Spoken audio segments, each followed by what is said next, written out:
अस्सलाम वालेकुम जी। सुबह सवेरे पाकिस्तान में बहुत खुशामदीद। मैं हूँ शिफा यूसुफजई और आज एक तो मैं काम की बात आपको बताऊंगी, दूसरा ये कि आते हुए अभी ऑफिस पहुँचते हुए मैंने रास्ते में देखा कि छोटे छोटे स्टॉल्स जो हैं वो लगे हुए थे, कश्मीर और पाकिस्तान के झंडों के, टोपियाँ थीं, वो वाली सारी चीज़ें जो 14 अगस्त की एक ख़ास मुनासबत से हम अपने ज़िंदगियों में शामिल करते हैं।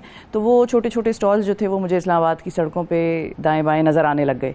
तो मुझे ज़ाहिर है वो एक नॉस्टैल्जिया हिट किया और मुझे वो बचपन याद आ गया कि हम जब हमारे बड़े जो थे, हमारे घरों में बाकायदा तौर पे 14 अगस्त से पहले यानी कि जो पिछली रात होती थी उस पर हम दिए लगाना और सारे फ्रेंड्स मिलके, और ये बड़ी हमारी एक ख़ास एक्टिविटी होती थी। अगस्त के महीने का बड़ा इंतज़ार हुआ करता था और अब भी वो फीलिंग बरकरार रहती है। आपको बड़ा अच्छा लगता है अब भी घर से जब 14 अगस्त की शाम आती है और जब हम बैठे होते हैं घर में तो अचानक ख्याल आता है कि अरे आज तो 14 अगस्त है, तो चलें फिर बाहर चल के देखते हैं कि भाई बिल्डिंग्स को सजाया हुआ है, कैसे सजाया हुआ है, सरकारी इमारतों को सजाया हुआ होता है, वो जो कहते हैं बरकी कुमकुमें लगाई हुई होती हैं, झंडे के जो कलर्स हैं उनकी लाइट्स और जो इल्यूमिनेशन है वो की हुई होती है। तो ये चीज़ बड़ी ही मुझे अभी आते हुए जब मैं आ रही थी तो मुझे ये याद आ गया कि बचपन में ये एक्टिविटी होती थी और झंडा लगाया जाता था बाकायदा, बहुत बड़ा झंडा, और फिर फ्रेंड्स में हमारे ये कंपटीशन सा हुआ करता था कि किसके घर पे ज़्यादा बड़ा झंडा लगा है। अब जाहिर है सब मेजर करके इकट्ठे एक जगह से तो नहीं खरीदते थे, लेकिन ये है कि जिसका झंडा बड़ा हो जाता था या बड़ा मतलब निकलता था, जिसके घर में बड़ा झंडा लगता था तो उसकी बड़ी फ्रेंड्स में वाह हो जाती थी। तो खैर एक तो ये चीज़ थी जो मैंने आते हुए देखी तो मुझे बड़ा वो एक हुआ।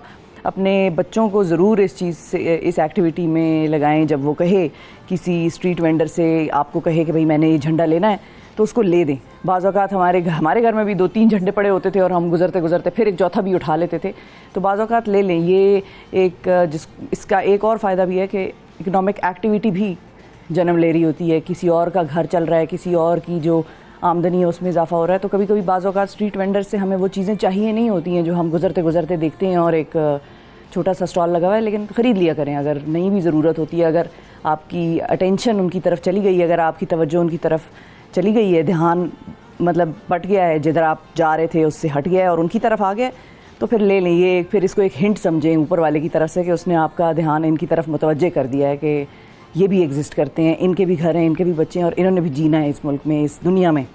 तो एक तो ये चीज़ थी। दूसरा जो है वो ये है कि एक मैंने बड़ा इंटरेस्टिंग कोट पढ़ा और वो कोट ये था कि the pessimist complaints about the wind. Pessimist कौन होता है? जिसके जहन में हमेशा एक ज़रा नेगेटिव फीलिंग रहती है। एक होता है ऑप्टिमिस्ट आदमी जो कि हमेशा कहते हैं नहीं नहीं अल्लाह खैर करेगा और इंशाल्लाह अच्छा होगा, होपफुल होता है, वो आपको भी होप दे रहा होता है।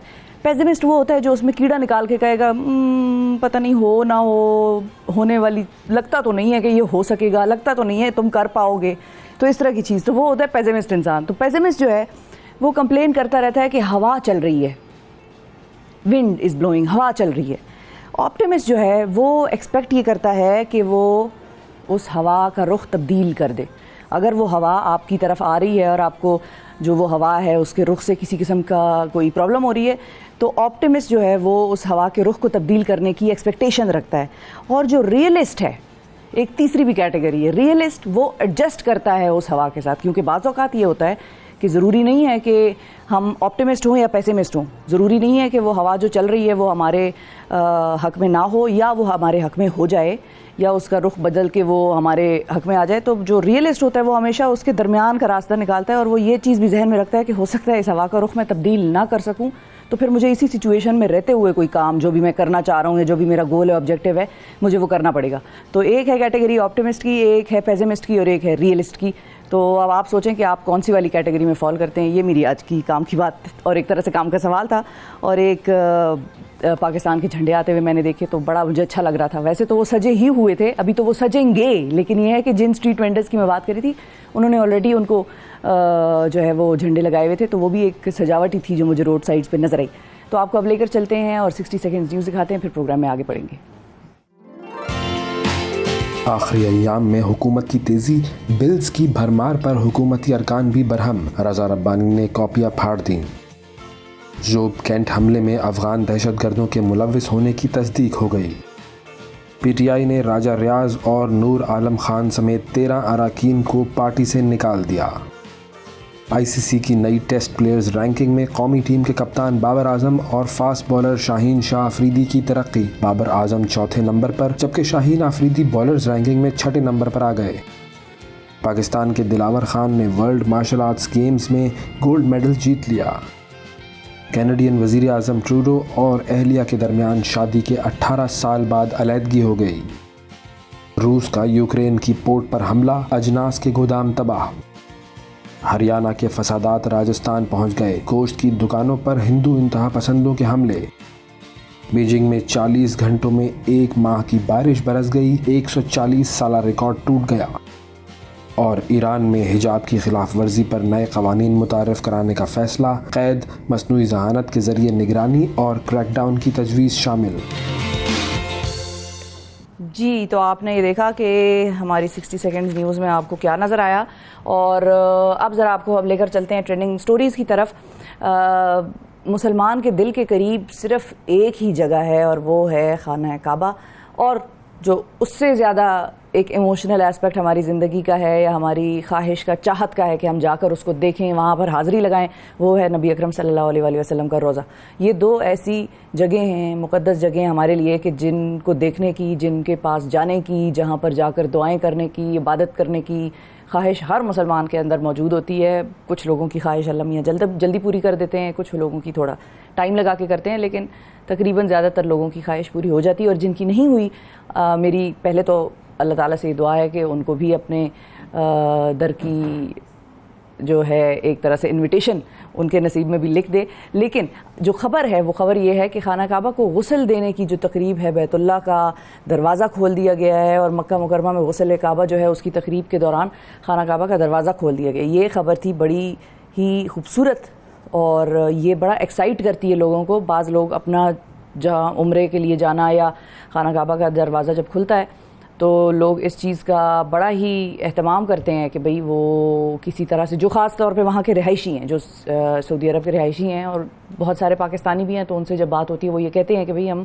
उस तरफ जाके इस सेरेमनी के लिए जो है वो ख़ुद को पहुँचाते हैं और देखने की कोशिश करते हैं, किसी न किसी तरीके से वहाँ पर भी कोई रेफरेंस चलाने की कोशिश करते हैं, क्योंकि वो जगह जो है उसको बंद कर दिया जाता है। और बहुत ही जो शाही ख़ानदान है उसी के अहम तरीन जो रहनुमा हैं, रुकन हैं, वो वहाँ पर मौजूद होते हैं। अच्छा, अरब मीडिया के मुताबिक गुस्ल काबा की तकरीब में आइमा कराम और हरमैन शरीफैन के इंतज़ामी उमूर के हुक्काम भी शरीक हुए, और कलीद बरादर शेख डॉक्टर सालेह अल ज़ैन ने भी बैतुल्लाह का दरवाज़ा खोला, और मक्का मुकरमा के नायब गवर्नर जो हैं वो शहज़ादा बदर बिन सुल्तान खाना काबा के अंदरूनी हिस्से को गुस्ल दिया उन्होंने, और नायब गवर्नर जो हैं मक्का मुकरमा के, उन्होंने भी खादिमुल हरमैन शरीफैन शाह सलेमान बिन अब्दुल अज़ीज़ जो हैं वो भी वहाँ पर मौजूद थे। गुस्ल काबा के दौरान बैतुल्लाह की अंदरूनी दीवारों और फ़र्श को साफ़ किया गया, जबकि गुस्ल काबा के लिए 20 लीटर आब ज़मज़म और अर्क़ गुलाब जो है उसका इस्तेमाल किया गया। तो ये है, बड़े ही रूपरवर मनाजिर हैं ये, और ये ख़बरें जब इस किस्म की आती हैं तो आपका और ज़्यादा दिल चाहता है कि आप भी अपनी आंखों से वहाँ पर जाकर ये चीज़ देखें। गुस्ल काबा के बाद खाना काबा को खालिस ऊद, अर्क़ गुलाब और खूबसूरत जो ख़ास तौर पर इत्र की खुशबुएँ हैं उनका जो है उससे वो उनको लगाया जाता है, और एक बड़ा ही एक ख़ास सेरेमनी होती है, बहुत ही ख़ास सेरेमनी होती है। और बहुत कम ऐसे लोग हैं और बहुत ही कम ऐसे खुशनसीब हैं जो कि अदरवाइज़ भी खाना काबा के अंदरूनी हिस्से को जाकर देख पाए हैं, या खाना काबा के अंदर गए हैं, या जिनके लिए खाना काबा के दरवाज़े खुले हैं। तो खुशनसीबी है उन लोगों की। ये मैंने सोचा कि सबसे पहले इससे आगाज़ किया जाए, क्योंकि एक बड़ी तकरीब होती है और बड़ा ही अहमियत की हामिल है ये तकरीब। बड़ी ही लोग जिसको कहते हैं ना, हम यहाँ कहते हैं बड़े जोश व खरोश से मनाया गया, तो ये भी वहाँ पर एक बड़ा जोश व खरोश उनमें देखने में आता है। अच्छा, अब आपको लेकर चलते हैं कनाडा की तरफ थोड़ा सा, और कनाडा से बड़ी अजीब सी खबर आई है, और ये उस जोड़े के बारे में है जिसके बारे में कभी हमने ये सुना नहीं कि भाई, ना ही कोई इस किस्म का स्कैंडल आया इनके बारे में, ना इस किस्म की कोई ऐसी बात हुई कि भाई इनका अज़दवाजी ज़िंदगी में मामला ठीक नहीं चल रहे, या कोई और किसी के साथ अफेयर का सिलसिला, ऐसा कुछ भी नहीं आया। जोड़े खैर आसमान पर बनते हैं ये कहा जाता है, लेकिन टूटते ज़मीन पर हैं। और कुछ ऐसा ही मामला कैनेडियन वज़ीर आज़म जस्टिन ट्रूडो का हुआ है, जिन्होंने अपनी अहलिया सोफ़ी ट्रूडो के साथ 18 साला रफ़ाक़त के ख़ात्मे का ऐलान कर दिया है। और गुज़िश्ता कई बरसों से दोनों मियाँ बीवी जो हैं वो अपने रिश्ते की मुश्किलात का जिक्र वैसे तो करते आए थे, लेकिन उस तरह से मीडिया पर पब्लिकली वो बहुत ज़्यादा उस तरह की खबरों में नहीं थे जिस तरह अगर आप रॉयल फैमिली को देखें, यूके की जो रॉयल फैमिली है बरतानिया की, उनके हवाले से जब खबरें छपती हैं वो तो खैर एक अलग ही लेवल है जो कवरेज उनको मिलती है मीडिया पर, लेकिन उनके हवाले से छोटी सी भी कोई बात होती है, हल्की सी भी किसी के दरमियान ज़रा नाराज़गी चल रही है तो वो फ़ौरन छप जाएगी। बड़े बड़े सेलिब्रिटी कपल जो हैं उनके बारे में हल्की सी नाराज़गी चल जाए तो बार बार छप जाती है और सारे अखबार उसको कवर करते हैं। इनकी उस तरह से मेरा नहीं ख्याल कि वो पब्लिसिटी इस लेवल की इस हवाले से हुई है, लेकिन कुछ अरसे से वो पब्लिक के सामने इकट्ठे नज़र नहीं आ रहे थे, जिसकी वजह से सरगोशियाँ और अफवाहें जो हैं वो शुरू हो गई। अदरवाइज़ आपको याद होगा जब जस्टिन ट्रूडो जो हैं वो वज़ीर आज़म बने तो उसके बाद मुख्तलिफ और मुतअद्दिद मौक़ों पर उनकी मुख्तलिफ तस्वीरें आती थी, पाकिस्तान में भी बड़ी डिस्कस होती थी। एक तस्वीर वो थी जिसमें उन्होंने अपना सामान उठाया हुआ था और एक हाथ में मेरा ख्याल है बच्चे को या बच्ची को पकड़ा हुआ था और जहाज़ से ऊपर से वो उतर रहे थे और बैग भी अपना खुद उठाया हुआ था। एक ये तस्वीर थी जो बड़ी ज़ेर गर्दिश थी और बड़ा लोगों ने इस पर सराहा उनको। फिर दूसरा ये था कि जब वो मस्जिद में या गुरुद्वारे में जाकर उन कम्युनिटीज़ के साथ इंटरेक्ट करते थे, उनके त्यौहार मनाते थे, उस पर बड़ा उनको दाद रिसीव होती थी। तो ये जो खबरें हैं ये अब रिसेंटली शुरू हुई उनके बारे में, और दोनों की शादी मई 2005 में हुई थी। इनके 3 बच्चे हैं और उन्होंने ऐलान किया है कि वो अब बच्चों की परवरिश पर फोकस करेंगे। एक इत्तेफाक ये है कि जस्टिन ट्रूडो के वालिद 1977 में जब कनाडा के वज़ीर आज़म थे तो उन्होंने भी अपनी अहलिया से अलहदगी इख्तियार कर ली थी। ये एक इंटरेस्टिंग फैक्ट है जो सामने आया इनकी फ़ैमिली के बारे में, और लोगों ने फिर ज़ाहिर है जब ऐसी खबर आती है तो आप फिर उस शख्स के बारे में मज़ीद जानने की कोशिश करते हैं तो आपको और आर्टिकल्स मिलते हैं। तो ये बड़ी ही अजीब सी खबर थी और लोगों ने इसको कोई बहुत मतलब एक तरह से शौक से लिया, उसको एक्सेप्ट उस तरह से ज़रा मुश्किल से ही किया, क्योंकि एक कपल था और जिसको लोग देखते थे और बड़ा एडमायर भी करते थे कि भाई बड़ी पॉजिटिव इनसे वाइब्स आती हैं, बड़ा ये दूसरी कम्युनिटीज़ का ख्याल रखते हैं। तो इनका ये अंजाम किसी ने सोचा नहीं था। खैर बहरहाल होता है भाई, ज़िंदगी है, people do part ways and people do move on, तो ये चीज़ चलती रहती है ज़िंदगी में। अच्छा, आगे अब बढ़ते हैं और आपको बताते हैं कि लॉटरी का टिकट, अक्सर लोग मुझसे ये पूछते हैं या अपना बताते हैं। अच्छा, अपना जिक्र करते हैं तो मैंने कभी किसी से पर्सनली, बड़े आपके फ्रेंड्स होते हैं, फैमिली होती है, कभी किसी से सुना नहीं कि भाई मेरी लॉटरी निकली। पता नहीं क्यों हमारे सर्कल में लोगों की लॉटरियाँ नहीं निकलती हैं। अगर किसी की निकलती तो मैं भी इनकरेज हो जाती और मैं भी कोई लॉटरी के टिकट विकेट लेती। इंग्लैंड में बड़ा रिवाज है इसका, लोटो जो है वो लोटो लिया जाता है और वहाँ पर लोग ख़रीदते हैं और बड़े उनके जिसको कहते हैं कि पाउंड्स में वो लॉटरी निकलती है और कभी कभार तो बहुत बड़ा छक्का भी लग जाता है लोगों का।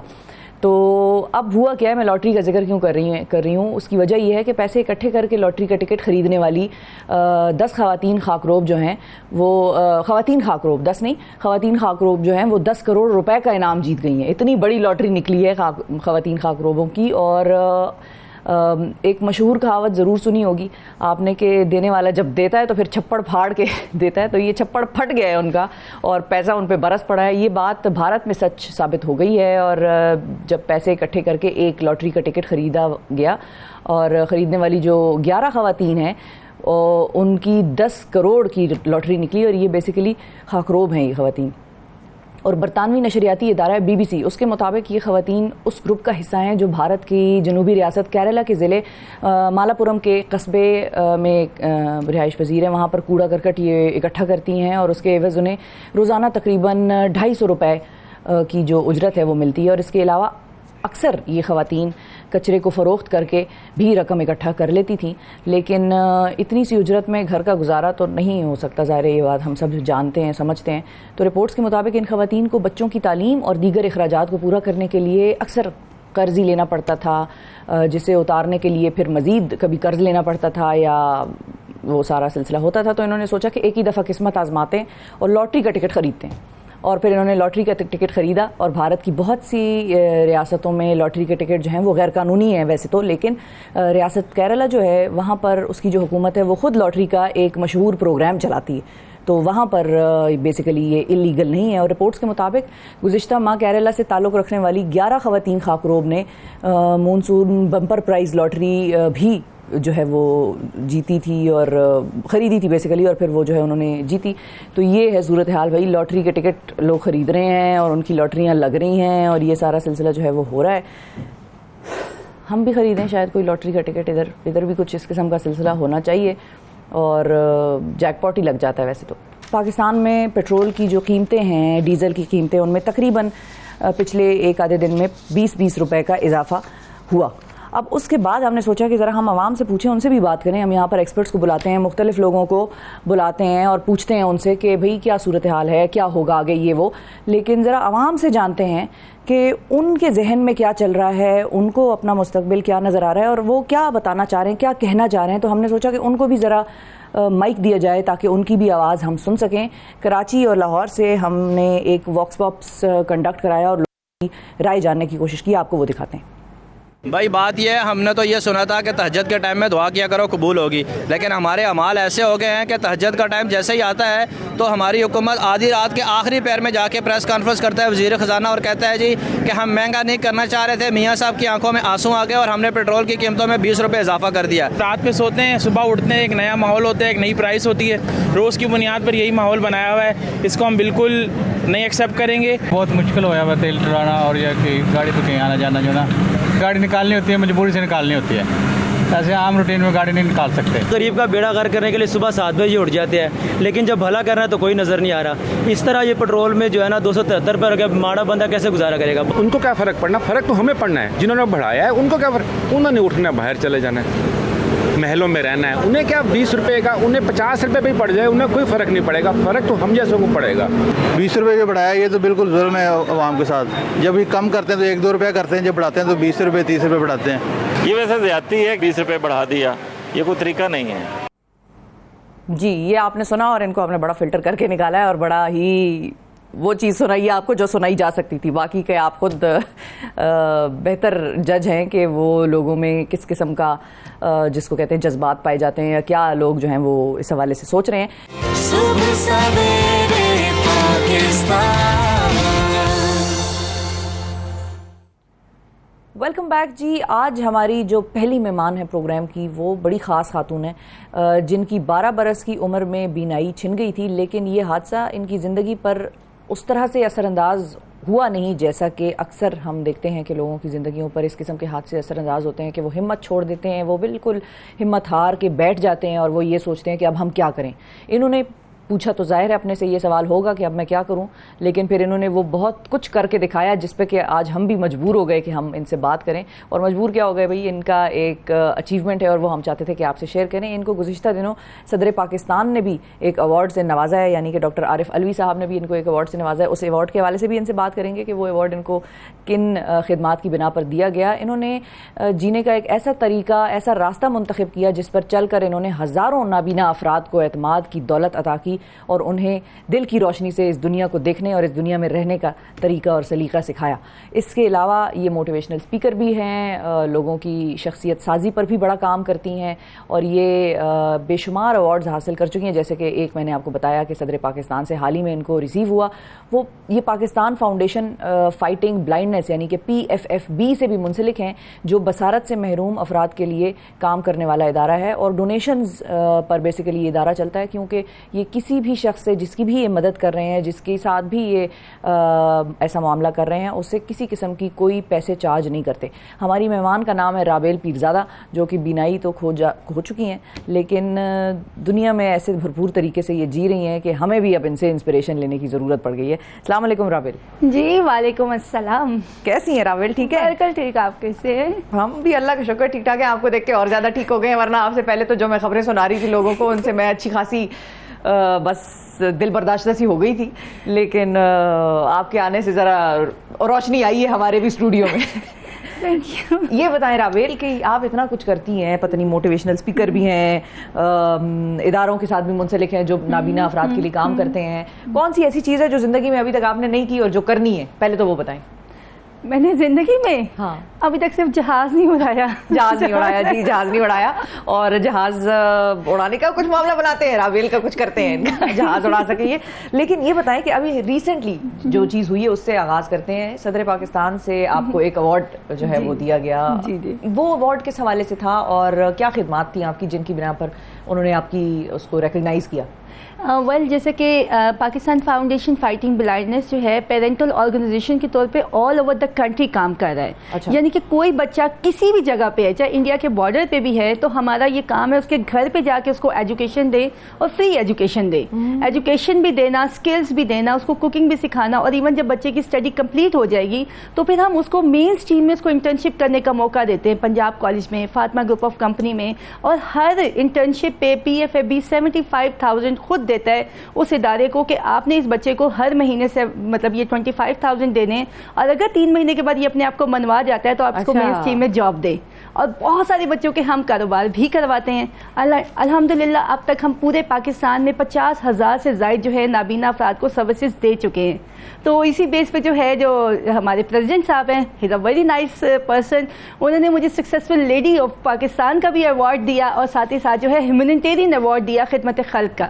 तो उसमें उन्होंने ये कहा कि आप बहुत अच्छा काम कर रही हैं, बल्कि गवर्नमेंट की काफ़ी सारी रिस्पॉन्सिबिलिटी सो आप लोगों ने ली हुई हैं, एंड आई विश कि आप जो है आगे भी इस तरह से काम करते रहें। क्या बात है भाई, ज़बरदस्त। अब जाहिर है बहुत सारे लोग ऐसे हैं जो कि इस किस्म के हादसात से गुजरते हैं और फिर उनको ये समझ नहीं आता, उनके अंदर वो विल भी होती है कि भाई लेट्स फाइट इट बैक, लेकिन उनको ये समझ नहीं आता कि या तो वो शुरू कहाँ से करें, या वो जो होता है ना किसी की उंगली पकड़ के चलना, वो वाला सिलसिला उनके साथ नहीं होता। तो ये तो जो आप काम करें इस पर भी हम मजीद बात करेंगे, लेकिन ये पहले आपकी तरफ ज़रा आते हैं कि जो ब्लाइंडनेस है आपकी वो पार्शल है या कंप्लीट है? नहीं, मेरी कंप्लीट है। अच्छा। मतलब मैं सिर्फ 5 मिनट के अंदर ही ब्लाइंड हुई थी। यानी कि एक होता है ना कुछ लोग बीमारी से ब्लाइंड होते हैं आहिस्ता आहिस्ता आहिस्ता कुछ, लेकिन मैं तो बस ऐसे हिट हुई और ऐसे आंखों में अंधेरा आ गया। और वो क्या था एक्सीडेंट? वो सिंपल यही था कि मैं 12 साल की उम्र में अपनी सिस्टर के साथ गई उनके कॉलेज, तो मैं अपनी कोलीग के साथ विजिट कर रही थी, तो वहाँ जैसे धूप पड़ रही थी ना, वो व्हाइट कलर के पिलर आ रहे थे कॉरिडोर में, तो इसी तरह से वो व्हाइट कलर का पिलर था, उसके बाद सूरज की रोशनी बहुत तेज़ थी, और मैं दूर से कह रही हूँ कि ये मतलब उसको कह रही हूँ कि देखना कहीं आपके सर पे हिट ना हो जाए। वो मेरी जगह पे आई, मैं उसकी जगह पे, और मैं इतने जोर से उसमें हिट हुई ना कि मुझे ब्लीडिंग नहीं हुई, लेकिन यहाँ पे ऐसे निशान पड़ गए, और उसी टाइम सडन जो है मुझे अंधेरा अंधेरा सा फील होने लग गया। उसके बाद मुझे बुखार हो गया। तो पहले तो डॉक्टर्स ने ये कहा कि सीटी स्कैन जो होते हैं हम करें, तो वो 3 दिन तक तो वैसे सीटी स्कैन ठीक नहीं आएगा, तो हम हफ्ते बाद करेंगे। तो बस जब तक चीज़ें हुई, फिर बुखार के बाद जब आराम आया, तो बस हम अनारकली की तरह दीवारों में चुनवा दिए गए। फिर नहीं, दीवारों में तो नहीं चुनवाए गए, बस ये है कि बिल्कुल एक जिसको कहते हैं ना नजर ना आने वाला, अचानक ही ये होने वाली चीज थी। लेकिन उसमें ये होता है कि जब आपको बिल्कुल नजर आना बंद हो जाता है ना, तो मतलब उसमें ऐसा होता है कि आपको सिर्फ लोगों की आवाज़ें सुनाई दे रही होती हैं, और आवाज़ें भी मतलब लाइक ये कि हाय बेचारी मखदूम की बेटी अंधी हो गई, पीरों के बच्चों के साथ क्या हो गया, लाइक इस तरह की चीज़ें। लेकिन उसमें भी आपके पास एक रोशनी की किरण होती है, वो है अल्लाह की ज़ात में, और अल्लाह ताला की जो ज़ात होती है ना, वो आपके दिल में इस हद तक रोशनी भर देती है कि पूरी दुनिया रोशन हो जाती है, और ज़िंदगी जो है ना वो बहुत खूबसूरत हो जाती है। और ज़िंदगी गुजारने के लिए आप और ज़्यादा खूबसूरत हैं, क्योंकि आप लोगों की ज़िंदगियाँ खूबसूरत बना रही हैं। अब आपके आते हैं काम पे कि जिस तरह से आपने कहा ना कि ब्लाइंड बच्चों को या जो लोग तालीम से महरूम हैं उनको तालीम देते हैं, तो वो तालीम किस तरह से दी जाती है उनको, और उसका क्या प्रोसेस होता है? अगर कोई लोग आप लोगों से इदारे से कनेक्ट होना चाहें तो वो क्या कर सकते हैं, ये सारा ज़रा एक्सप्लेन करें। अच्छा, इन शॉर्ट इसमें ये है कि हम लोगों का जो सबसे पहले जो काम था वो हम करते थे, रिसर्च करते थे, ब्लड सैंपल लेके आउट ऑफ कंट्री भेजते थे कि पता चले कि लोग ब्लाइंड होते क्यों हैं। एक वजह है ना जाहिर है कि भाई क्यों ब्लाइंड होते हैं। फिर उस रिसर्च से हमें पता चला कि ये एक खानदानी बीमारी है जिसको हम कहते हैं रेटिनाइटिस पिगमेंटोसा। जैसे हम बहुत सारी मतलब डिसीजेज लेते हैं अपने खानदान से, हार्ट हो गया और मतलब हार्ट पेशेंट हो गए, शुगर, ब्लड प्रेशर, तो ये भी वही वजूहात थी। तो उसकी वजह से अब ये आरपी इतनी खतरनाक बीमारी है रेटिनाइटिस पिगमेंटोसा, ये आज तक पूरी दुनिया में ला इलाज है। हर साल इससे 2 लाख के करीब लोग जो हैं वो ब्लाइंड हो जाते हैं और कभी तक ठीक नहीं होते। तो एक वो लोग हमारे पास आए, दूसरे मेरे जैसे जो बाद में एक्सीडेंटल ब्लाइंड हो गए। तो अब क्या किया जाए इनका, मतलब कुछ करना चाहिए ना। तो उसी वक्त पे इस इदारे ने ये सोचा कि जो बच्चा बाय बर्थ ब्लाइंड है वो ब्रेल के थ्रू यानी कि डॉटेड के थ्रू पढ़ सकता है, लेकिन जो बाद में ब्लाइंड हुआ वो तो नहीं पढ़ सकता ना। उसके लिए फिर ये चीज़ किया गया कि ऑडियो कैसेट्स में जहाँ गाने रिकॉर्ड होते थे वहीं पे हमने बुक्स रिकॉर्ड करनी शुरू कर दी। और हमने उन बुक्स को इस तरह से रिकॉर्ड करना शुरू कर दिया कि पूरी बुक्स जो है हमारे रेडियो पाकिस्तान से, टीवी चैनल से कंपेयर, और ये सब आके हमें रिकॉर्ड करके देते थे। और इस तरह से करते अब हम सीडीज पे हैं, MP3 पे हैं, इवन अब मोबाइल के ऊपर हमारे एंड्रॉइड सेट पे हमारे PFAB का पोर्टल भी मौजूद है कि अब कोई भी बच्चा एंड्रॉइड सेट पे जो है वो पोर्टल को क्लिक करेगा तो वो सीधा PFAB की हर तरह के कोर्सेज बिल्कुल फ्री ऑफ कॉस्ट ले सकता है। फिर इसके बाद हम आते हैं CSS पे, CSS, PhD, MPhil, और ये तमाम चीज़ों के लिए ज़ाहिर बच्चों ने हायर एजुकेशन लेनी थी, तो हमने फिर इनको टेक्नोलॉजी में आगे लेके आए और हमने अपनी बुक्स को इस तरह से ट्रांसफॉर्म किया कि वो उनको ईजिली कंप्यूटर पे पढ़ लें। और अल्हम्दुलिल्लाह हम अब तक पूरे पाकिस्तान में 20 से ज़ायद जो है IT लैब स्टैब्लिश करके दे चुके हैं गवर्नमेंट एंड प्राइवेट इंस्टीट्यूट में, और जस्ट उनको हम दे के उनको ये गिफ्ट कर देते हैं कि आप आगे बच्चों को तालीम जारी करवाएं। और हम बच्चों के जो है कंप्यूटर की ट्रेनिंग भी करवाते हैं, फिर हम पर्सनालिटी डेवलपमेंट भी करवाते हैं, कुकिंग कोर्सेज करवाते हैं, इनको कारोबार करना सिखाते हैं, पेंटिंग करना सिखाते हैं, नौकरी इनको दिलवाते हैं, और कोशिश ये करते हैं कि ये हर लिहाज से अपनी ज़िंदगी को खूबसूरत बनाएं, क्योंकि हमारे नज़दीक डिसेबिलिटी जो है ना वो जिस्म में मूव नहीं करती, वो आपके दिमाग में मूव करती है। अब उसको निकाल के बाहर फेंक दें, ज़िंदगी तो बहुत ही खूबसूरत है। बिल्कुल। और अच्छा, इंटरेस्टिंग चीज़ ये है कि कुछ लोग तो वो होते होंगे जो चाहते होंगे कि भाई एक्सीडेंट के बाद या जो आपने कंडीशन का बताया उसके बाद ज़िंदगी में आगे बढ़ें और तालीम हासिल करें, नौकरी हासिल करें। कुछ तो अपनी मोटिवेशन से आते हैं, कुछ वो होते हैं जो डीमोटिवेट हो जाते हैं और उनमें कोई उस किस्म की इनकरेजमेंट बाकी नहीं रहती है, वो ज़िंदगी की तरफ बेसिकली बस मायूस हो जाते हैं। तो और उनके पेरेंट्स शायद चाहते हों कि वो आगे बढ़ें, लेकिन उनमें अपनी अंदर विल पावर की कमी हो जाती है। उन बच्चों को फिर आप लोग किस तरह से मोटिवेट करते हैं? देखिए, हमारे अंदर देखिए, मेरे तो सिंपल सी बात है, अगर मैं बहुत सिंपल सा क्वेश्चन आपसे लाइव पूछी हूँ, आपको कितनी दफ़ा ऐसा होता है बहुत सारी परेशानियाँ आती हैं ना, बहुत सी तकलीफ भी आती है, तो मतलब क्या होता है, तो क्या कोई आपकी हेल्प के लिए आता है? नहीं आता ना। लेकिन जब विजुअली चैलेंज, खुद ही अपनी हेल्प करते हैं, आप खुद ही हेल्प करते हैं, तो विजुअली चैलेंज को हम ये कहते हैं कि देखें आप अल्लाह का शुक्र अदा करें, चाहे हमदर्दी के तहत सही, लोग आते तो हैं ना। और दूसरी चीज़ ये है कि हमें सिंपैथेटिक नहीं होना चाहिए। हमें जो मेरे नज़दीक जो ब्लाइंड्स होते हैं वो होते हैं जो खिड़कियों के आगे पड़े होते हैं, ठीक है ना, जो मतलब रोशनी को छुपा देते हैं। आप अपने दिमाग से ये ब्लाइंड्स हटा दें ना, तो ज़िंदगी में जो उम्मीद की जो रोशनी है वो छन करके अंदर आ जाएगी, और जब वो आ जाएगी तो फिर मेरा नहीं ख्याल कि बाकी ज़िंदगी में कुछ भी बचेगा। तो बस इसी तरह से उनको छोटे छोटे टैक्टिक्स करवाते हैं, जब उनको कुछ करने को छोटे छोटे स्टेप्स दिलवाते हैं, और जब वो करते हैं तो वो खुश होते हैं, उनको लगता है यस दे कैन डू। क्या बात है, बहुत हम शुक्रिया अदा करेंगे रावेल, आपने इतना वक्त निकाला और इतनी अच्छी आपने गुफ्तगू की।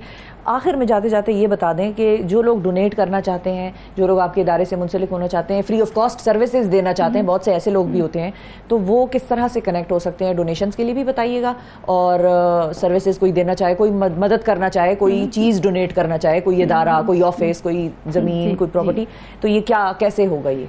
वेल, उसके लिए तो सिंपल, आप हमारे वेबसाइट भी देख सकते हैं, that is Pakistan foundation fighting blindness, और हमारा ऑफिस नंबर है दैट इज़ 05122537775। हमारे फेसबुक पेजेस और यूट्यूब चैनल्स हैं Pakistan foundation fighting blindness and the Lions साबिल पेज़ादा। हमें बहुत अच्छा लगेगा कि आप आएँ, क्योंकि कहते हैं ना कि कुछ चीज़ें ऐसी होती हैं जो सदका जारी होती है, आपके मरने के बाद भी आपके काम आती हैं, जैसे कि पानी पिला देना, शजरकारी करना और किसी की तालीम में मदद करना। तो अपनी भी ज़िंदगी खूबसूरत बनाइए और आपने आसपास के लोगों की ज़िंदगी भी खूबसूरत बनाइए, क्योंकि ज़िंदगी बहुत खूबसूरत है, और ज़िंदगी वो नहीं जो हम अपने लिए जीते हैं। ज़िंदगी तब खूबसूरत है जब हम किसी की आंख से नमी मिटा के मुस्कुराहट लें। That is true life. बिल्कुल। और नाजरीन, आपने देखा कि रावेल जो है वो एंकर भी बन सकती हैं, तो रावेल आप में वो पोटेंशियल भी अच्छा खासा मौजूद है, ये मैंने तो आपको बता दिया है और दुनिया भी आपको बता देगी। सोशल मीडिया पे ये आ जाएंगे कमेंट्स, तो आप उस तरफ भी ज़रा सोचिएगा कि if you want to start a programme तो हम फिर उसके बारे में कुछ सोच सकते हैं। थैंक यू, बहुत शुक्रिया रावेल, आपने वक्त निकाला। नाजरीन, आगे बढ़ते हैं प्रोग्राम में थोड़ा सा, और एक बड़ा ही ज़बरदस्त काम हुआ है। पाकिस्तान की बहरी अफवाज समंदरों की कुदरती सरहद के तहफ़्फ़ुज़ की ज़ामिन है, और वो अपना ये फ़रीज़ा मुकम्मल तौर पर सरअंजाम दे रही हैं, बड़ी ज़बरदस्त तरीके से सरअंजाम दे रही हैं। पाक बहरिया वक्त के तकाज़ों के मुताबिक ख़ुद को ढाल चुकी है और ढालती चली जाती है, जिद्दत ला रही है अपनी टेक्नोलॉजी में, अपने जो कहते हैं कि बहरी जो बेड़ा होता है उसमें भी मज़ीद एडवांसमेंट्स लेकर आती है। और हाल ही में हुआ यह है कि पाकिस्तान और तुर्किया के बाहमी इश्तराक से तैयार होने वाला जदीद जंगी बहरी जहाज़ PNS तारिक पाक बहरिया के बेड़े में शामिल हो गया और ये जहाज़ दिफाई और जारहाना दोनों किस्म के हथियारों से लैस है। और PNS तारिक की लॉन्चिंग तुर्क नायब सदर जिसको हम तुर्क नायब सदर सयूदत लियलमाज, वज़ीर आज़म शहबाज शरीफ और chief of the naval staff admiral Mohammad Amjad Khan Niazi ने की है। और इस जहाज़ की शमूलियत से पाकिस्तान बहरिया की जंगी सलाहियतों में बहुत इजाफा होगा। अब ये किस तरह से होगा, इस जहाज़ की क्या कैपेबिलिटीज़ हैं, क्या एबिलिटीज़ हैं, खुसूसियात क्या हैं। और वैसे भी हम चाहते थे कि जब हमने ये खबर सुनी तो हमारे जहन में आया कि हम जानें कि पाक बहरिया के लिए कितनी अहमियत है इन जहाज़ों की और इसके अलावा भी कौन से ऐसे जहाज़ हैं जो कि पाकिस्तान बहरिया की ताकत हैं। इस पर हम बात करेंगे। हमारे साथ कॉमोडोर रिटायर्ड मोहम्मद उबैदुल्ला साहब मौजूद हैं। जी सर, अस्सलाम वालेकुम। ज़रा बात करना चाहेंगे, हम सबसे पहले आगाज़ करना चाहेंगे PNS तारिक से। क्या बता सकते हैं सर आप इसकी कैपेबिलिटीज़ और सलाहियतों के हवाले से हमें? बहुत शुक्रिया। और एक बहुत बड़ा माइलस्टोन है, एक संग मील है, ने मजमूई तौर से पूरा किया है। ये 4 जहाज़ों पे मुश्तमिल कॉन्ट्रैक्ट हुआ था टेक्नोलॉजी के तहत तुर्की के साथ और ये 6 सितंबर 2018 में एक कॉन्ट्रैक्ट ने खुद इन्हिसारी पर अमल करते हुए पाकिस्तान के एक कराची शिपयार्ड और इंजीनियरिंग वर्क पाकिस्तान का कौमी इदारा है, उसमें ये 4था जहाज पाकिस्तान बहरिया के लिए जो है वो लॉन्च हो गया। इस तरह के 2 जहाज इस्तांबुल में लॉन्च हुए पाकिस्तान बहरिया के लिए और 2 यहाँ पर कराची शिपयार्ड में। तो एक बेहतरीन मुसम्मम और इंजीनियरिंग का बेहतरीन इदारा है और पाकिस्तान की खिदमत में शबो रोज उस काम के लिए गामजन है। सारी का अमल है जो 1965 में हुआ था, जब पाक बहरिया या पाक आर्मी या पाक एयरफोर्स में आज़ादी थी। उस वक्त ये आगाही ज्यादा बढ़ी कि हमें खुद अपना काम करना चाहिए और डिफेंस इक्विपमेंट चाहे वो आर्मी के हों, नेवी के हों, एयरफोर्स के हों, वो खुद बनाने चाहिए और इन सलाहियतों को अपने हाथ में रखना चाहिए। ये दुनिया के बेहतरीन मुल्क हैं और इसकी पाक बहरिया में शमूलियत से पाकिस्तान के न सिर्फ दिफाई अपने बहरे हिंद के इलाके में जो कमर्शियल एक्टिविटी होती है जिसे कहते हैं मैरीटाइम एनवायरनमेंट को महफूज रखना, जो पाक बहरिया पूरी दुनिया के साथ मिलकर नहीं कर रही है, उसमें इनकी शमूलियत से बड़ा अच्छी उसमें मदद मिलेगी ताकि किसी किस्म की रुकावट या स्मगलिंग ऑफ आर्म्स या स्मगलिंग ऑफ ह्यूमन बीइंग को रोका जा सके, जिसके लिए बहुत अच्छी कार्रवाई समंदर पे मुसलसल जारी है।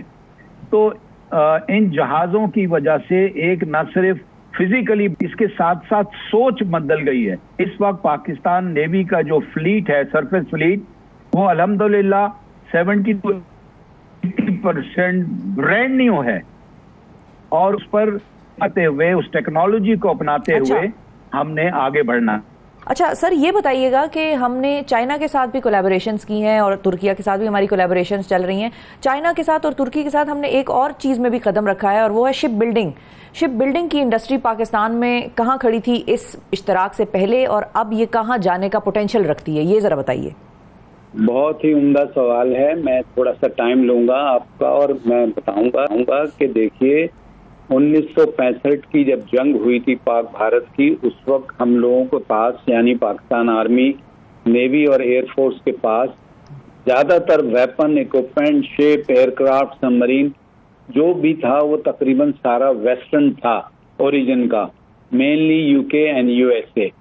लेकिन 1965 की वॉर के फौरन बाद अमेरिका ने और वेस्ट ने हमारे ऊपर सैंक्शन लगा दी, तो ये बहुत अच्छा तासुर था पूरी कौम का कि हमें इंडिजनाइजेशन, खुद इन्हिसारी की तरफ बढ़ना चाहिए और इसी हदफ को लेके अगले 30 साल तक मुख्तलिफ लेवल्स पे तीनों सर्विसेज में इंडिजनाइजेशन यानी खुद इन्हिसारी की तरफ बढ़ने के रिजल्ट में अल खालिद टैंक बने आर्मी में, फिर F-17 थंडर बने, फिर नेवी में बहुत सारे जहाज बने और अब मैं अपना फोकस जहाज पे ले आता हूँ पानी के, जो कि जिनमें से कल एक जहाज बना है और उसके बाद जो आपके सवाल में सबमरीन का है वो भी कवर करूंगा जो चाइना के साथ है। जी, ये जो पर्टिकुलर प्रोजेक्ट है ये इसको बेल्जियम शिप कहते हैं, बेल्जियम टाइप शिप। अच्छा।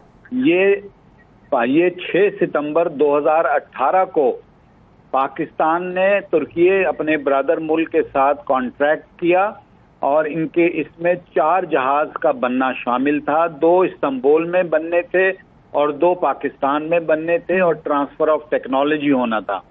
ये चारों जहाज लॉन्च हो चुके हैं और अपने कंप्लीशन के मुख्तलिफ मराहिल में हैं, 2 इस्तांबुल में और 2 पाकिस्तान में।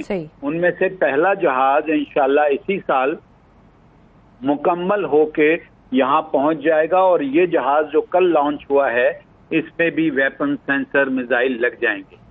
ये इंतहाई बड़ा कदम है, सिर्फ जहाज़ों की एडिशन नहीं, ये जो सोच है कि हम अपनी खुद निसारी पे चलें और किसी दूसरे पर जो है बहुत ज्यादा रिलाय ना करें। बिल्कुल। तो इस वजह से मैं ये बड़े खुशी के साथ आपको और कौम को बताना चाहता हूँ कि वो नेवी जो आज से 30 साल पहले प्रीडोमिनेंटली जो है वो वेस्टर्न ओरिएंटेड थी, अब जो है वो वेस्टर्न ओरिएंटेड नहीं है और दूसरे मुल्कों के इश्तराक के साथ, जिसमें मेन चीज ट्रांसफर ऑफ टेक्नोलॉजी है। अब हमारे पास अल्हम्दुलिल्लाह सरफेस शिप यानी जहाज जो हैं 70 से 75% जहाज 0 metre brand new state of the art, दुनिया के किसी भी जहाज से जो मोस्ट मॉडर्न हो उसके मुकाबले टक्कर पे या उससे भी आगे हैं। क्या बात। ये जो 4 जहाज बने हैं इनमें हर तरह के मिसाइल लगे हुए हैं, यानी हवाई जहाज को मारने का, सबमरीन को मारने का या इवन दुश्मन के जमीनी हदफ को मारने का। आपको दवारका याद होगा कि हमारे जहाज 1965 में गए और उन्होंने अपनी गन से दवारका तबाह किया। अब इन जहाजों में वो मिसाइल लगे हुए हैं जो हमारे जहाज वहां तक जा सकते हैं और उनके लैंड पे जो टारगेट और बिल्डिंग और मिलिट्री इंस्टॉलेशन है उनको भी तबाह कर सकते हैं। और इस खुद निसारी का सफर जो है वो 1956 के कराची शिपयार्ड और इंजीनियरिंग वर्क से शुरू हुआ और वो PIDC Pakistan industrial development corporation बनी थी, जिसके तहत ये पाकिस्तान का बहुत बड़ा इंजीनियरिंग सेटअप है। तो इसमें हमने चाइना की मदद से अभी तक फ्रिगेट भी बनाए हैं, मिसाइल बोटें भी बनाई हैं, गन्स भी बनाए हैं और इस वक्त चाइना की कोऑपरेशन और ज्वाइंट वेंचर से 8 सबमरीनें बन रही हैं। वो भी मुख्तलिफ मराहिल में है। कंप्लीशन के 4 पाकिस्तान में बनेंगी और 4 चाइना में बनेंगी, जिनमें से पहली सबमरीन इंशाअल्लाह अगले साल के शुरू में ही आ जाएगी। तो यूं हमारी खुद निसारी इतनी बढ़ रही है कि हम सारी के सारी चीजें ट्रांसफर ऑफ टेक्नोलॉजी के तहत यहाँ बना रहे हैं। तो इंशाअल्लाह ये इन जहाज़ों के और ख़ास तौर से जो कल PNS तारिक लॉन्च हुआ है, उसके लॉन्च होने से हमारी दिफाई बल के आगे बढ़ के दुश्मन पर अटैक करने की काबिलियत पहले से कहीं ज़्यादा बढ़ गई है। और आपको पता ही है कि हमारी तिजारत का 90% से ऊपर समंदर से आता है। तो अपने समंदरों को महफूज रखने के लिए अपने उन मर्चेंट शिप्स को जो हमारे लिए ऑयल, तेल, गैस, सामान ला रहे हैं, उनको महफूज तरीके से घर पहुंचाने के लिए ये जहाज अपना कलीदी किरदार अदा करेंगे। जो इंजीनियरिंग हमारी जो है, जो हमारा एक शिपयार्ड है, उसने बहुत ज़बरदस्त तरक्की किया है। पिछले 10 साल से वो प्रॉफिट में है और इस वक्त तकरीबन 100% कैपेसिटी पे माशाल्लाह शिप भी बना रहा है, सबमरीनें भी बना रहा है, मिसाइल बोटें भी बना रहा है, फ्रिगेट भी बना रहा है। बहुत ज़बरदस्त इन्फॉर्मेशन सर, और बड़ा ही इंटरेस्टिंग सेगमेंट रहा आपके साथ हमारा, और इंशाल्लाह आगे भी पाक नेवी के जहाज़ों के हवाले से बात करते रहेंगे। और कोशिश हमारी ये है कि हम जाके उन जहाज़ों का विज़िट भी करें और देखें और आपको भी, नाजरीन को भी दिखाएं कि कैसा है पाक बहरिया के किसी भी जहाज़ से देखने का मंजर और उस जहाज़ का मंजर, और फिर जाहिर है उसकी कैपेबिलिटीज़ और एबिलिटीज़ पे तो किसी को शक नहीं है। बहुत शुक्रिया अदा करेंगे कोमोडोर साहब, आपने वक्त निकाला के लिए। नाजरीन अब आपको लेकर चलते हैं ज़रा हम अवैस की तरफ, और Awais as you all know कि कोलंबो में मौजूद हैं श्रीलंका में, और वो अब वहाँ पर आज का उनका क्या सिलसिला है, कैसा दिन उनका गुजरा, क्या उन्होंने किया, इस सारी सूरत हाल की तरफ आपको लेकर चलते हैं। अवैस का आपको ज़रा विज़िट दिखाते हैं। ये है जी Galle green face, Galle road पर ये बीच है और एक ऐसा एरिया इन्होंने बनाया जैसे वो कराची वाले सी व्यू पर जाते हैं ना, तो वहाँ पर उन्हें इस तरह से बीच भी मिल जाता है, एक वॉक वे भी मिल जाता है, कुछ ठेले वाले खड़े हुए होते हैं, वहाँ पर आप आते हैं फैमिलीज़ के साथ एंजॉय करते हैं। तो ये बिल्कुल वैसा ही माहौल है, लेकिन मैं कहूँगा थोड़ा सा उससे ज़रा बेहतर बना दिया है क्योंकि ये जगह ज़रा अच्छी बनी हुई है। फिर पीछे जो ये मॉल्स वगैरह हैं सारे और जो बिल्डिंग्स हैं उनकी एक अच्छी एम्बियंस ज़रा अच्छा नज़र आ रहा है। अच्छा, फिर फॉरेनर्स यहाँ पर ज़ाहिर है कोलंबो में बहुत सारे फॉरेनर्स आते हैं तो वो आपको नज़र आएंगे। अब देखें ये पीछे से आ रहे हैं, अब ये चाइनीज़ है जापानीज़ है ये मुझे नहीं पता, लेकिन ये आ रहे हैं और घूम फिर रहे हैं। लोकल्स भी बहुत सारे आते हैं। ये समुंदर वाला एरिया है, यहाँ पर आपको समुंदर का शोर भी सुनाई देगा और लोग भी नज़र आ रहे हैं, इंजॉय कर रहे हैं। और ये देखें नीचे नहा रहे हैं, इंजॉय कर रहे हैं, मज़े कर रहे हैं भाई, खड़े हुए हैं। ये वो लोग हैं जो ज़रा पानी में जाते हुए ज़रा कतरा रहे होते हैं, तो पहुँच तो गए होते हैं लेकिन सिर्फ पाँव इन्होंने गीला करना होता है। तो ये वो कैटेगरी है, उस तरफ वो है जो बिल्कुल नहा रहे हैं और इस तरफ जो आपको सिर्फ ये बता रहा है कि यहाँ पर हो क्या रहा है। अभी मैं अंदर गया नहीं हूँ, सोचता हूँ इस बारे में क्या करना चाहिए।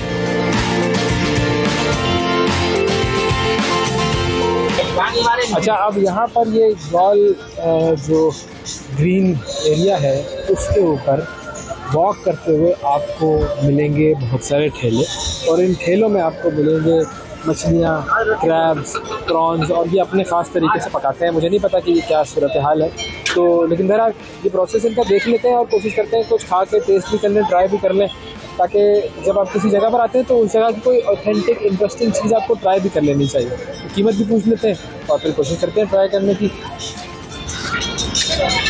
सो can you tell me the price please?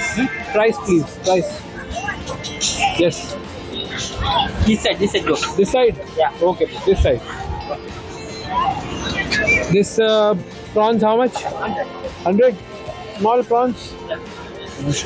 ये है जी छोटे से prawns के साथ ये बनाया हुआ है, ये 100 का है। Okay, and the big prawn? 300. Can you show me? ये कह रहा है जी बड़ा प्रॉन है, ये 300 रुपये के है, ये 2 प्रॉन यानी 150 रुपये का एक prawn. Okay, and crab 150 rupees का क्रैब है।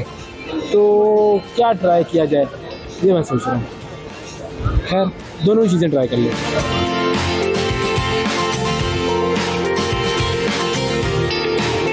अच्छा, अब ये क्रैब तो आ गया है मेरे पास बन के, और ये आप देखें इसके ऊपर चटनी वटनी प्याज डाल दिया है, इसके ऊपर लेमन डाल दिया है, सॉल्ट एंड पेपर डाल दिया है। अब ये टेस्ट में कैसा होता है ये तो बिस्मिल्लाह करके खाना पड़ेगा और देखना पड़ेगा कि भाई ये कैसा है और क्या है, और अल्लाह बचाए। थोड़ी सी टेक्निक मैंने किसी बंदे से पूछ ली है कि किस तरह खाया जाता है, तो ट्राई करते हैं भाई। आ जाए इधर आए ज़रा, इसको पहले मैं रखता हूँ, इसको तोड़ने का ज़रा तरीका पहले बता देता हूँ। आ जाए।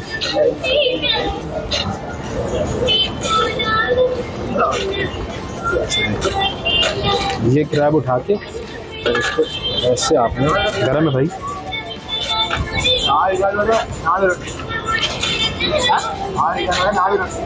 ये तोड़ दिया जी हमने, ठीक है जी। अब इसके अंदर जो ये सामान है ना ये खाया जाता है, ये असल चीज़ है जो इसके अंदर खाने वाली चीज़।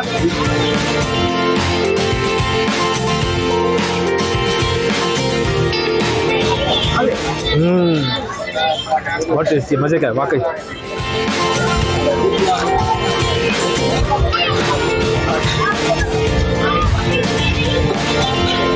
जिसका हार्ड शेल होता है वो तो मैं नहीं खाता हूँ, लेकिन जो ज़ाहिर है ऑब्वियसली लोग जो खाने वाले यहाँ पर मैं देख रहा हूँ बड़े मज़े से लगे हुए खा रहे हैं, जैसे कि बड़ी मज़ेदार कोई यहाँ की ख़ास डिश है ये। लेकिन जो असल में इसका जो अंदर जो इसका गोश्त है वो है मज़ेदार चीज़।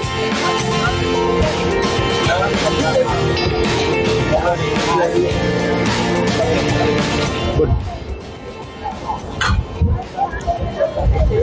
अच्छा, अब जो इसकी ये डंडियाँ हैं इनका भी कार्रवाई देख लेते हैं। डंडी निकाली यहाँ से, इसकी दुम निकाल दी, थोड़ा सा रह गया था इसके अंदर, वो खा लिया मैंने। 250 रुपये के ये 2 प्रॉन्स हैं, 20 रुपये लगे हुए रह गए थे इस पर। और ये आ गया इसका असल जो मामला है, ये इसका जो सर है, जो ये सारी चीज़ें ये हमने निकाल दी। ये इसके जो रिंग्स है ये भी निकाल दी। नीचे से भी इसकी दुम वुम बिल्कुल साफ़ कर दें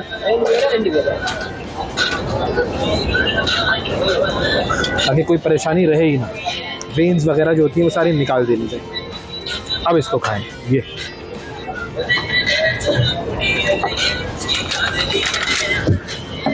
लाजवाब।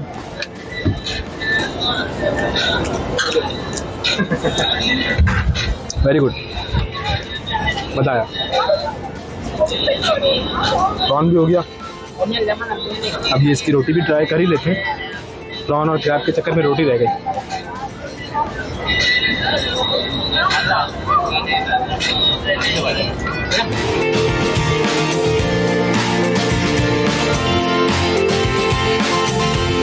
अब ज़रा कुछ मॉल्स देख लेते हैं यहाँ पर कि श्रीलंका में मॉल्स कैसे हैं। और ये है वन गॉल फेस मॉल, सबसे बड़ा मॉल है यहाँ का, बड़ा ही फेमस मॉल है। तो इसके अंदर जाकर देखते हैं कि शॉपिंग वगैरह के लिए क्या एक्सपीरियंसेस होते हैं और क्या क्या शॉप्स हैं।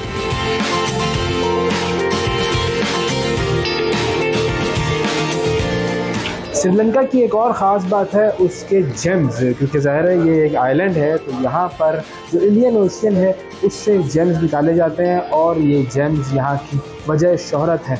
रत्ना दीपा भी कहा जाता है इस जगह को, श्रीलंका को, जिसका मतलब है जेम आइलैंड। और यहाँ पर बहुत सारी किस्में ऐसी हैं जेम्स की जो कि आपको मिलती हैं। तो जो लोग श्रीलंका आते हैं वो जेम्स के हवाले से शॉपिंग ज़रूर करते हैं। अच्छा, अब श्रीलंका की जो ख़ास चीज़ है जेम्स के हवाले से वो ये है कि ये जैसे श्रीलंका का नक्शा है, अब इस नक्शे में आपको ये अंदाज़ा होगा कि जो सेमी प्रेशियस स्टोन्स हैं वो मिलते हैं आपको बाहर वाले एरियाज़ पर, यानी कि जो साहिली एरियाज़ हैं वहाँ पर मिलते हैं आपको सेमी प्रेशियस स्टोन्स जैसे टोपाज वगैरह।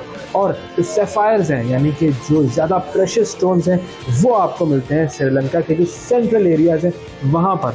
बहुत सारी ऐसी दुकानें हैं कि जहाँ पर आप जाकर ये जेम स्टोन्स देख सकते हैं और इनके बारे में मालूमात भी हासिल कर सकते हैं। कई किस्में हैं जेम स्टोन्स की जो कि आपको यहाँ पर मिल जाएंगी। और आप अगर यहाँ पर आके देखें तो इनकी कटिंग और इनकी कार्विंग बड़ी खूबसूरत हुई भी होती है। और हर जेम स्टोन के साथ उसका जो प्रेशियस जेम स्टोन्स होते हैं उसका एक ऑथेंटिसिटी का सर्टिफिकेट दिया जाता है ताकि उसमें ये पता लग जाए कि ये जो जेम स्टोन है ये ओरिजिनल है और ये मेडअप नहीं है। तो ये इंडस्ट्री यहाँ की जो है वो बहुत ज़्यादा फलती फूलती है। अच्छा, फिर ये इसके अंदर एक और चीज़ भी बताई गई है, कौन कौन से महीनों के लिए कौन कौन से जेम स्टोन्स होते हैं। अब यार हमारे तो बिलीव में ये चीज़ नहीं आती, लेकिन बहुत सारे लोग इसको देखते हैं, इंटरेस्टिंग चीज़ें होती हैं। जुलाई के लिए जैसे रूबी दिया हुआ है, अगस्त में पेरिडॉट है। तो अलग अलग जेम स्टोन्स हैं जो कि अलग अलग मंथ में इस्तेमाल किए जाते हैं और उनका कुछ उससे निस्बत बताई जाती है। बहुत सारे जेम्स आपको शॉप्स मिल जाएंगी यहाँ पर। अक्सर बड़े मॉल्स के अंदर, शॉपिंग सेंटर्स में या सड़कों पर जेम्स की और ज्वेलर्स की शॉप्स हैं। आप जा सकते हैं यहाँ पर और जेम्स ले सकते हैं।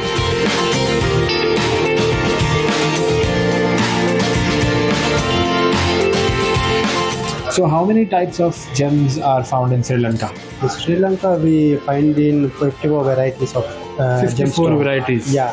So most famous is blue sapphire. And it is the most precious? Most precious one, yeah. Okay. How many types of sapphires? Sapphires have like 6 colors. Okay. So can you show me some famous we have gems? in one collection, one necklace in the sapphire. You can see every colors are on there. Green sapphire and the yellow sapphire, orange sapphire and the pink sapphire and the blue sapphire and the red sapphire also on there. Okay, yeah, so this yellow is like sapphire all types of sapphires in one. Yes, necklace. One necklace, yeah. Okay, and this is made in silver or white gold? It's white gold. Yeah, white it's a gold. precious stone, and we are doing more gold, more than things are come in white gold. बड़ा ही ज़बरदस्त ये एक necklace बनाया हुआ है और इसके अंदर सैफायर के तमाम कलर्स आपको नज़र आ जाएंगे। So how much does it cost? It's costly like come in $30,000. $30,000 का है ये, $30,000 का है। $30,000 बंदा हाथ लगाने के भी पैसे होंगे. So do you have any cost to touch it? Yeah, you can touch it. Free? You can, yeah. I can touch it for free? Yes, free. $30,000 is expensive. Yeah, expensive. Okay, Yeah. this is very beautiful, very beautiful. Okay, and what about this one? And this one also multicolor. This one have all natural, not heated one, all natural stones. Okay, so these are all natural sapphires. Yeah. Okay. Take and just the cut and polish. That's it. Perfect. And how much is this for? And this one around comes, this is come $25,000. Around $25,000. Yes. भाई ये महंगी चीज़ें हैं जो मैं सिर्फ देख ही सकता हूँ. $25,000 के पत्थर. ओके, तो क्या चीज़ अल्लाह ने बनाई है ऐसे खूबसूरत पत्थर, और लोग इनको खरीदते हैं और इतने महंगे दामों का.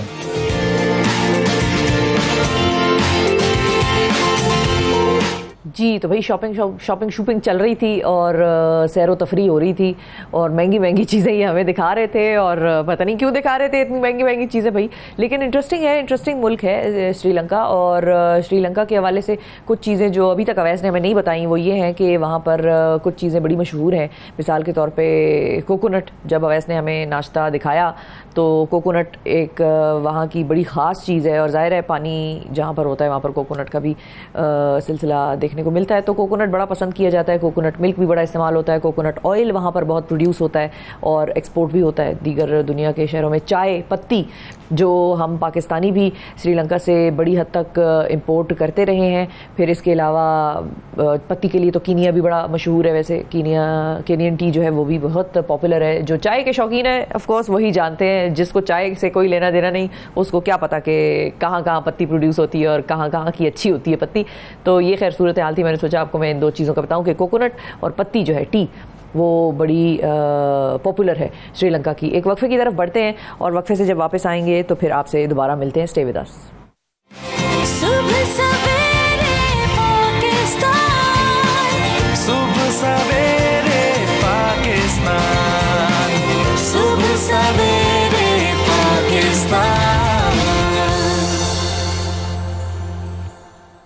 वेलकम बैक जी. कुछ बात करते हैं तालीम की. और तालीम के हवाले से हम सब जानते हैं कि मुल्कों की तरक्की तालीम पर मुनहसर होती है. हमेशा से हम ये चीज़ जानते हैं कि मुल्कों की तरक्की जो है वो तालीम उनके लिए कितनी ज़रूरी है. और उसमें स्कॉलरशिप्स का बड़ा अहम किरदार होता है. फुली फंडेड स्कॉलरशिप्स जो हैं उनके हवाले से एक इनिशिएटिव जो है वो शुरू किया गया है. अखुवत फाउंडेशन और होम ब्रिज जो हैं वो हाथ मिला रहे हैं. अखुवत फाउंडेशन और होम ब्रिज की कोलैबोरेशन से 200 फुली फंडेड स्कॉलरशिप्स का एक प्रोग्राम है जो कि ऑनलाइन A-लेवल प्रोग्राम होगा और वो बच्चों के लिए लाया जा रहा है. और उससे जाहिर है बच्चों की तालीम में मदद होगी. और इसी कोलैबोरेशन के हवाले से हम आज बात करेंगे. अखुवत फाउंडेशन और होम ब्रिज दोनों का जो इश्तराक है उस इश्तराक से ये बच्चों की ज़िंदगियां बेहतर बनाने की एक और खूबसूरत है. और ये इक्वल अपॉर्चुनिटीज़ भी फराहम करेगी बेसिकली उन टैलेंटेड बच्चों को जो किसी भी वजह से फ़ंड्स की किल्लत की वजह से माली मुश्किलात की वजह से अपनी तालीमी प्रोसेस में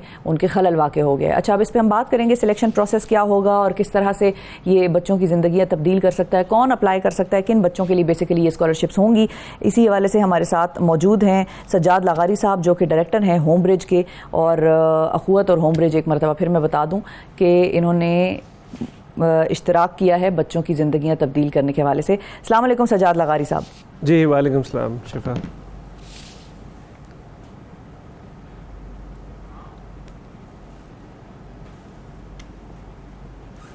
जी सज्जाद लगारी साहब, आपको मेरी आवाज़ आ रही है? थोड़ा सा हम चाहेंगे कि सबसे पहले तो इस इश्तराक के हवाले से आप हमें बता सकें कि किस तरह से ये जो है सिलसिला शुरू हुआ, किसने सोचा कि ये आइडिया होना चाहिए और दोनों को मिलकर एक तरह से कोलैबोरेट करके इन ज़िंदगियों को संवारने का बेड़ा उठाना चाहिए. जी थैंक यू शिफा. जी कैन यू हियर मी? जी बिल्कुल बिल्कुल. अच्छा जी, thank you first of all Shifa for having me. Well ये जो इश्तराक है इसकी प्लानिंग काफ़ी अर्सा पहले स्टार्ट हो गई थी. और जैसे कि आपको पता है कि home bridge by Beaconhouse इस पाकिस्तान का पहला certified live online A-level programme with on campus activities है.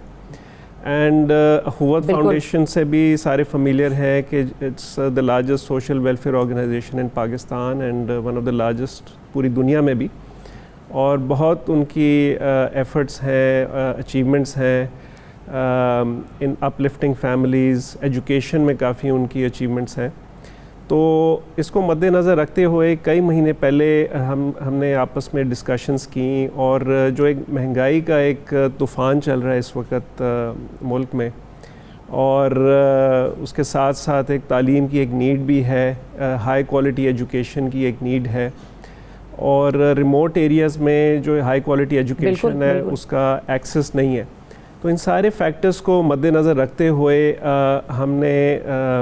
हम दोनों ऑर्गेनाइजेशंस ने मिल के ये एफ़र्ट स्टार्ट किया है, ये कैंपेन स्टार्ट की है, और इसके ज़रिए हम 200 फैमिलीज़ या 200 बच्चों को फुली फंडेड स्कॉलरशिप्स देंगे। These would be fully funded for 2 years for the entire duration of the programme. अच्छा, बहुत बहुत इंपॉर्टेंट चीज़ है ये। और जाहिर है कुछ ऐसे प्रोग्राम्स हमने देखे हैं माजी में जो कि शुरू तो हो जाते हैं, बच्चा एनरोलमेंट करा लेता है, वो उसमें आगाज़ कर लेता है, लेकिन फिर दरमियान में या तो वो हॉल्ट हो जाता है या वो प्रोग्राम के खदुखाल कुछ तब्दील हो जाते हैं, और फिर वो बच्चों को कहते हैं कि अब अगले सेमेस्टर की फ़ी या अगले मरहले की फ़ी आपको देनी होगी या कुछ परसेंटेज आपको देनी होगी। तो ये तो बहुत बेहतरीन है कि ये फुली फंडेड 2 साल का पूरा प्रोग्राम है। अच्छा, अब इसका सिलेक्शन प्रोसेस वो किस तरह से होगा, क्राइटेरिया क्या है आप लोगों का? जी, सो बेसिकली जो मैट्रिक स्टूडेंट्स हैं उनके लिए 80% मार्क्स होने चाहिए, और जो हाउस होल्ड इनकम है वो 2 लाख या 2 लाख से कम होनी चाहिए। तो ये 2 क्राइटेरिया हैं फॉर मैट्रिक स्टूडेंट्स। सिमिलरली जो ओ लेवल स्टूडेंट्स हैं अगर 4 A's एंड अबव हों, एंड सेम वे 2 लाख या 2 लाख से कम माहाना इनकम हो फैमिली की, तो ये क्राइटेरिया है। बट इसमें भी कुछ हम एक्सेप्शंस इन सम केसेस कर सकते हैं, but that is based on when we have 1-to-1 interviews होते हैं स्टूडेंट्स के साथ और उनकी फैमिलीज़ के साथ, तो कुछ एक्सेप्शंस इसमें हो सकती हैं। बिल्कुल सही है। और बेसिकली गोल ऑफ कोलैबोरेशन क्या है? किसी भी चाहे कोई फलाही काम भी हो, उसका भी कोई ना कोई ऑब्जेक्टिव, कोई गोल जहन में होता है। तो आप लोगों का जब ये कोलैबोरेशन का प्रोसेस चल रहा था, या जब ये कोलैबोरेशन का प्रोसेस मुकम्मल हुआ और आप दोनों पार्टीज़ अखुवत फाउंडेशन और होम ब्रिज बीकन हाउस साथ आया, तो फिर ये गोल क्या तयन हुआ कि गोल क्या होगा? जी शिफा, गुड क्वेश्चन।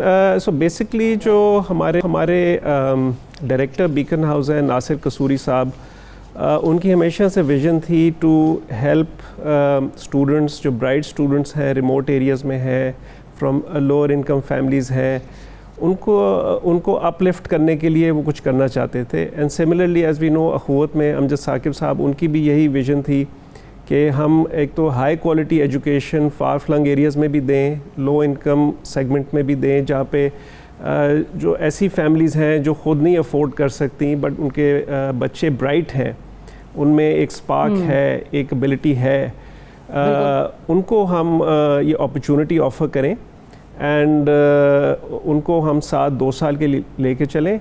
ऑब्जेक्टिव ये है एंड ऑफ द डे कि हम इन 200 फैमिलीज़ को अपलिफ्ट करें, इन बच्चों को एक अच्छा बेस दें जो उनकी पूरी लाइफ के लिए भी, उनके लिए, उनके ख़ानदान के लिए और पूरे मुल्क के लिए एक पॉजिटिव फैक्टर होगा। एंड ये अगर चीज़ कामयाब होती है तो इंशाल्लाह आने वाले सालों में इसको हम कंटिन्यू भी करना चाहेंगे। बिल्कुल सही। अच्छा, कौन सी ऐसी फैमिलीज़ हैं ये भी बताइएगा कि जो इसके लिए अप्लाई कर सकती हैं, या जो इनकम के लिहाज से कौन से ऐसे क्राइटेरियाज़ हैं, कौन से ऐसे मार्क्स हैं जो आप लोगों ने रखे हैं? मिसाल के तौर पे मंथली इनकम क्या होनी चाहिए उस घराने की? क्या सिर्फ एक ही बच्चा इस प्रोग्राम में एनरोल हो सकता है? अगर 2 बच्चे हैं जो कि इस लेवल पर हैं कि वो इस प्रोग्राम में एनरोल हो सकें, तो फिर उनका क्या है प्रेफरेंस, किस घर को, किन ख़ानदानों को होगी? ये भी थोड़ा सा अगर आप एक्सप्लेन कर सकें नाज़रीन के लिए। जी जी जी जी। सो बेसिकली ख़ानदान की जो मंथली इनकम है वो 2 लाख या 2 लाख से कम होना ज़रूरी है। हम क्योंकि चाह रहे हैं कि जो ख़ानदान इसको अफोर्ड नहीं कर सकते, हम उनको एक तो ये अपॉर्चुनिटी दें, और एक घर में एक से अगर ज़्यादा बच्चा है मैट्रिक का या ओ लेवल का, और वो तो उसके लिए भी कोई मतलब ऐसी कोई बैरियर नहीं है कि वो दोनों ना अप्लाई कर सके, और अगर दोनों मेरिट पे आते हैं तो दे मोर देन वेलकम, वो ज्वाइन कर सकते हैं प्रोग्राम को। एंड जो क्राइटेरिया की जो एकेडमिक क्राइटेरिया है, अच्छा बिल्कुल सही है। और ख़वातीन के लिए जी जी जी जी बता दें सो एकेडमिक क्राइटेरिया जैसा मैंने पहले भी कहा कि 80% मार्क्स मैट्रिक में और 4 A's ओ लेवल में हो तो बच्चा क्वालिफाई कर जाता है, but they can be exceptions, कुछ हो सकती हैं केस टू केस बेसिस पे। सही है। और ख़वातीन के लिए जो मतलब कोई ऐसा डिवाइड भी रखा हुआ है आप लोगों ने इस प्रोग्राम में कि इतने मेल स्टूडेंट्स और इतने फीमेल स्टूडेंट्स, या दिस इज़ ओपन, जिसका मेरिट पे और जिसका बाकी क्राइटेरिया फुलफिल होता है वो आ सकता है? जी, so basically it will be open, it will be based on merit, लेकिन हम कॉन्शियसली हमारा एफर्ट ये होगा कि जो रेशो है उसको पूरी कोशिश होगी कि एटलीस्ट 50-50 या उसके करीब तक लाया जाए, ताकि ख़वातीन को भी उतनी ही अपॉर्चुनिटी मिले। और इसके साथ साथ मैं ये भी कहता चलूँ कि हम ये भी कोशिश कर रहे हैं कि all the provinces and areas of Pakistan, उनकी भी हम चाह रहे हैं कि एक रिप्रेजेंटेशन हो, ideally on the basis of population, और स्पेशली जो एरियाज़ और प्रोविंसेस ज़रा सा पीछे रह गए हैं उनको भी हम अपलिफ्ट करने के लिए, हेल्प करने के लिए वहाँ पे थोड़ा सा एक्स्ट्रा हम स्कॉलरशिप्स देना चाहेंगे। सो ये भी वी विल ट्राई कि ये भी हम इंश्योर करें। जी जी बिल्कुल सही। अच्छा, और ये कि इन्हीं स्टूडेंट्स का जब ये ए लेवल ख़त्म कर लेंगे तो इनके फिर इंटरनेशनल प्रॉस्पेक्ट्स क्या हैं? ज़ाहिर है वहाँ पर भी बड़ी ग्रांट्स और बड़ी जो स्कॉलरशिप्स हैं, वो प्रोग्राम्स उनके भी बाहर भी चल रहे होते हैं, लेकिन हमारे बच्चों को तरीका नहीं समझ में आ रहा होता, या उनको वो पाथवे नहीं पता होता कि किस तरह से उसके लिए अप्लाई करना है। तो क्या फिर इसके बाद का अगले स्टेप के लिए भी फिर आप लोगों का जो होम ब्रिज है वो उनको इनेबल करेगा, कुछ गाइडलाइंस फराहम करेगा? जी, so Homebridge Shifa is basically a fully integrated school, and इसमें जिस तरह एक स्कूल में एक प्रिंसिपल होता है, एकेडमिक कोऑर्डिनेटर्स होते हैं, स्टूडेंट काउंसलर्स होते हैं, टीचर्स होती हैं, एक इंफ्रास्ट्रक्चर होता है, पूरा इंफ्रास्ट्रक्चर है बिहाइंड दिस जो स्टूडेंट्स को सपोर्ट करता है। तो सिमिलरली जब स्टूडेंट्स ने बाहर की यूनिवर्सिटीज़ के लिए अप्लाई करना होता है तो उनकी एप्लीकेशंस में उनको हेल्प करने के लिए, उनको फिल करने के लिए, उनकी एसे राइटिंग में उनको हेल्प करने के लिए, गाइडेंस देने के लिए, कौन सी यूनिवर्सिटी स्कॉलरशिप्स दे रही हैं, कौन सी फाइनेंशियल एड दे रही हैं, कहाँ पे उनके प्रॉस्पेक्ट्स बेहतर हैं, किन कंट्रीज़ में उनको अप्लाई करना चाहिए, तो ये सारी गाइडेंस काउंसलर्स ये हमारे प्रोवाइड कर रहे होते हैं। एंड स्टेप बाय स्टेप हम बच्चों को, उनको पेरेंट्स को साथ साथ लेके चलते हैं जब तक चाइल्ड अगर उसकी है एकेडमिक क्वालिफ़िकेशन, जब तक वो सही जगह पे पहुंच नहीं जाता, चाहे वो इंटरनेशनल यूनिवर्सिटी हो या लोकल यूनिवर्सिटी हो, whether it's a medical university, engineering university. तो साथ साथ मैं ये भी कहता चलूँ कि जो एक इक्विवेलेंसी का पहले इशू आता था ए लेवल वर्सेस एफएससी, वो भी एक ख़त्म हो गया है, तो अब इट्स ऑलमोस्ट मैच्ड। तो अब ईज़िली जो ए लेवल के बच्चे भी हैं वो आपकी पाकिस्तान की अच्छी मेडिकल यूनिवर्सिटीज़, इंजीनियरिंग यूनिवर्सिटीज़ में जा सकते हैं, एंड वो बहुत अच्छा परफॉर्म करते हैं on the basis of education जो उनको प्रोवाइड की गई होती है। बिल्कुल सही। अच्छा, एक्सेसिबिलिटी टू दिस प्रोग्राम, अब बहुत से ऐसे इलाके हैं पाकिस्तान के जहाँ के स्टूडेंट्स तो बड़े ब्रिलियंट हैं, लेकिन या तो फंड्स की बुनियाद पर थोड़ा पीछे रह जाते हैं, परसू नहीं कर सकते अपना ए लेवल और उससे आगे एजुकेशन, या फिर इंटरनेट की अवेलेबिलिटी, क्योंकि एज़ वी नो ये ऑनलाइन ए लेवल प्रोग्राम है और एक्सेसिबिलिटी का बहुत से इलाकों में बहुत इशू है, और अभी तक हम उसको अनफॉर्चुनेटली गवर्नमेंट के लेवल पे सॉल्व तो उस तरह से नहीं कर सके। लेकिन आप लोगों की फिर ये एक्सेसिबिलिटी, इसको कैसे मुमकिन बनाएंगे कि अगर कोई फार फ्लंग एरिया से अप्लाई कर रहा है और वो इस प्रोग्राम में फ़िट भी होता है तो उसको एक्सेसिबल मिले ये प्लेटफॉर्म? जी, सो शिफा बेसिकली अब फार फ्लंग एरियाज़ में इंटरनेट तो हर जगह अवेलेबल है। यस, कुछ क्वालिटी में वेरिएशन आ सकती है, बट ऑलमोस्ट हर पाकिस्तान के अब हर कोने कोने में इंटरनेट अवेलेबल है, स्पेशली जहाँ पॉपुलेशन का एक डिसेंट नंबर मौजूद है। तो उसमें एक तो ये है। सो फार फ्लंग एरियाज़ को हम इनक्रेज कर रहे हैं जहाँ पे ए लेवल्स ऑफ़र नहीं किया जाता, जहाँ पे लेकिन बच्चे ऐसे हैं और बहुत ऐसे पॉकेट्स हैं पाकिस्तान के फार फ्लंग एरियाज़ में जहाँ बहुत ब्राइट बच्चे हैं। जब अगर उनको ये ए लेवल एजुकेशन दी जाए तो वो मुल्क का नाम रोशन कर सकते हैं अपने लिए, अपने फैमिलीज़ के लिए। तो वी वांट कि फार फ्लंग एरिया से ज़्यादा बच्चे अप्लाई करें, हम उनको अच्छी हाई क्वालिटी एजुकेशन प्रोवाइड करें।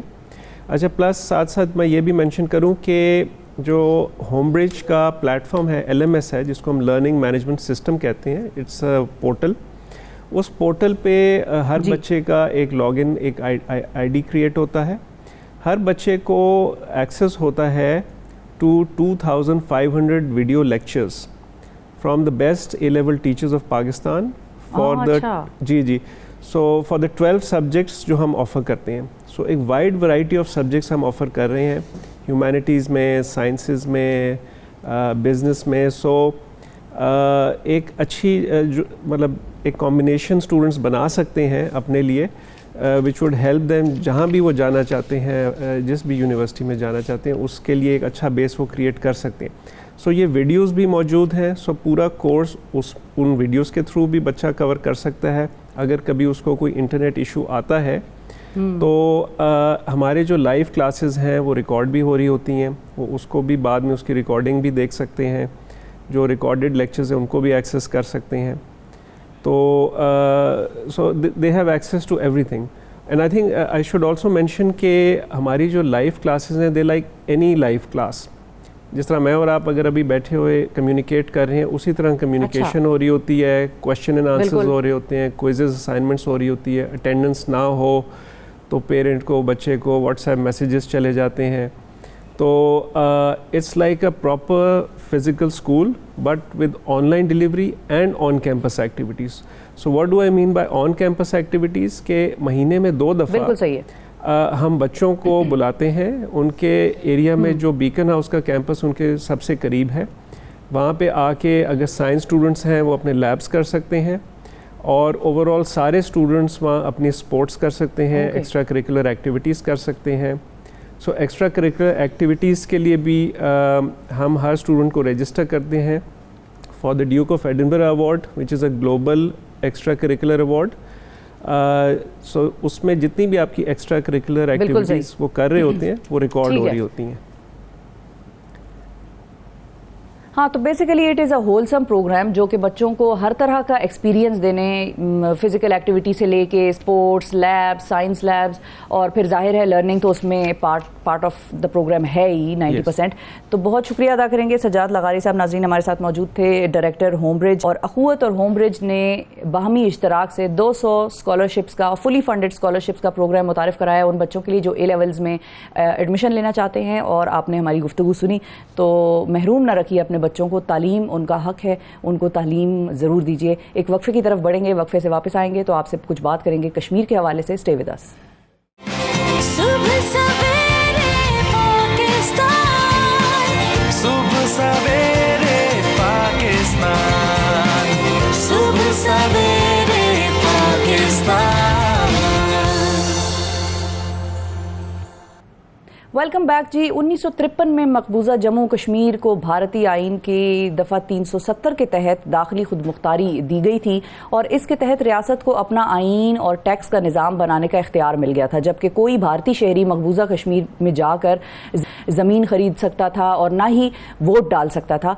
5 अगस्त 2019 को मोदी सरकार ने यकतरफा तौर पर 370 की शिक को ख़त्म करने का ऐलान कर दिया और मकबूजा कश्मीर को भारत का हिस्सा बना दिया, और इस वक्त यहाँ जमहूरी अमल का ख़ात्मा हो चुका है और रियासत को वफाकी वजारत दाखिला के मातहत कर दिया गया। अब ये मामला कहाँ तक जाएगा, किस तरह से इसका हल निकाला जा सकता है, और अल्टीमेटली किस तरह से कश्मीर की आवाम को हक़ खुद इरादियत दिला सकता है, और पाकिस्तान का इसमें क्या रोल होना चाहिए, हमारी डिप्लोमेसी को किस तरह से इफेक्टिवली इस केस को, इस कॉन्फ्लिक्ट को हैंडल करना चाहिए, इस पर हम बात करेंगे। हमारे साथ मौजूद हैं ब्रिगेडियर राशिद वली साहब। अस्सलाम वालेकुम ब्रिगेडियर साहब।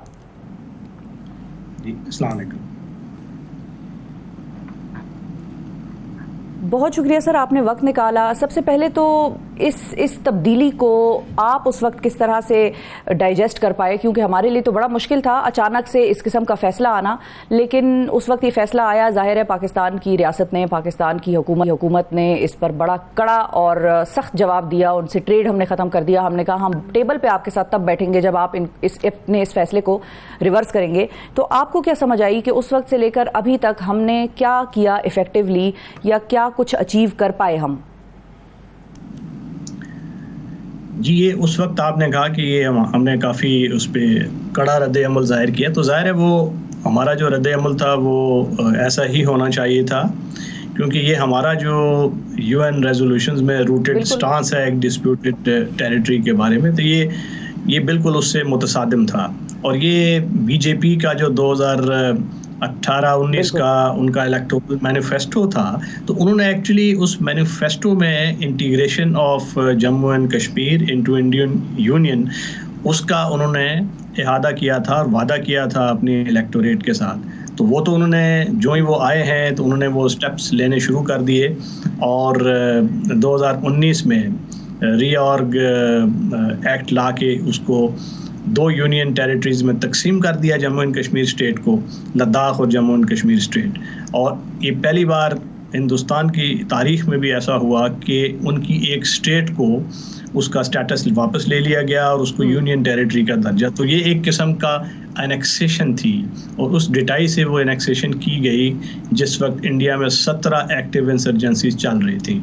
तो दैट शोज कि how they wanted to cock a लुक एट इंटरनेशनल कम्युनिटी, कि वो डिसरिगार्ड के जी डिप्लोमेटिक नाइसिटीज़ क्या होती हैं, इंटरनेशनल लॉ क्या कहता है, तो उन्होंने इसको अपने इंडियन यूनियन में इसको मदगम कर दिया।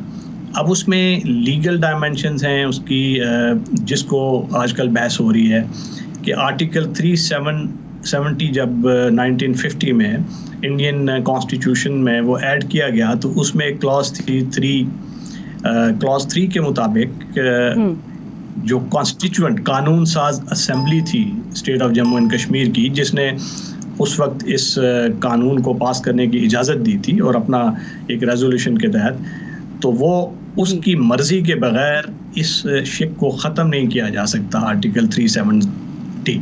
और यही बहस इस वक्त भारतीय सुप्रीम कोर्ट में भी जारी है।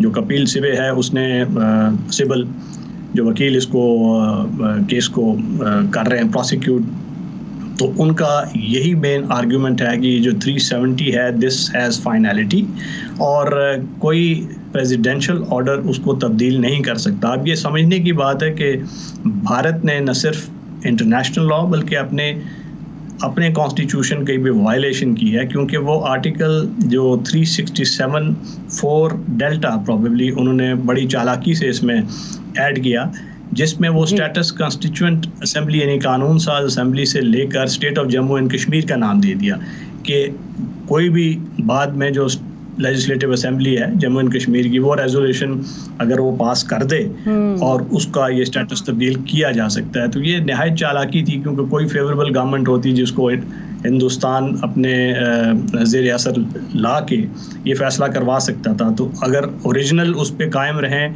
जो कि एनश्राइन है आर्टिकल 370 की झैली शेख नंबर 3 में, तो फिर इसमें कोई तब्दीली नहीं की जा सकती, और यही चीज़ एजिटेट हो रही है इंडियन सुप्रीम कोर्ट में।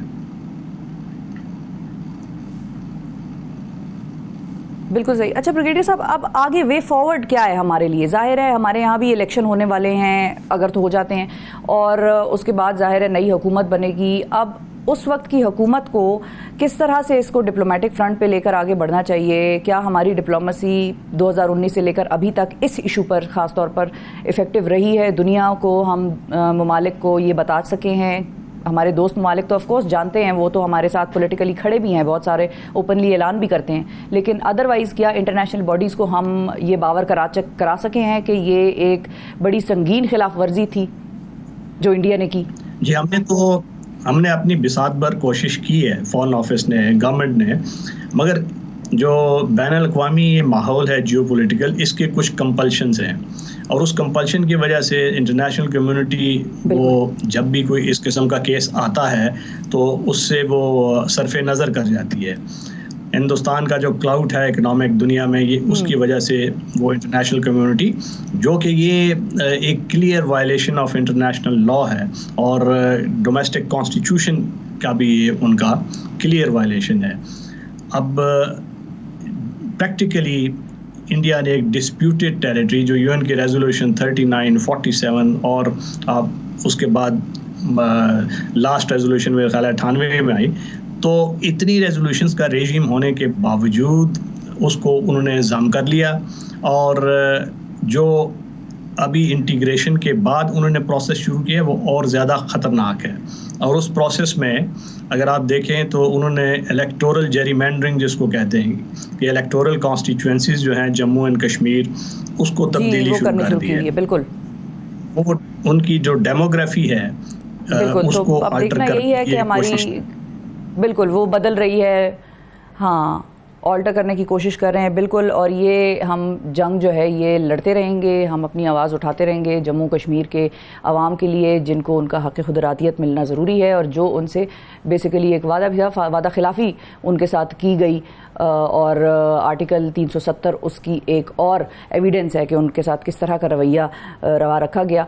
इसी पर हम आज के प्रोग्राम का इख्तिताम करेंगे। ब्रिगेडियर राशिद वली साहब, आपका बहुत शुक्रिया, आपने वक्त निकाला। इस इशू को नाज़रीन वक्तन फ़वक्तन हम मज़ीद भी उठाते रहेंगे। अगस्त का महीना है, जब हम अपनी जश्न आज़ादी मनाएंगे तो हम भी ये दुआ करेंगे कि उनको भी उनका हक़ मिले और उनको भी उनकी आज़ादी नसीब हो। आज के प्रोग्राम से इतना ही। अपना बहुत ख्याल रखिए। मुझे और पाकिस्तान को और कश्मीर के बासियों को दुआओं में याद रखिए। अल्लाह हाफ़िज़।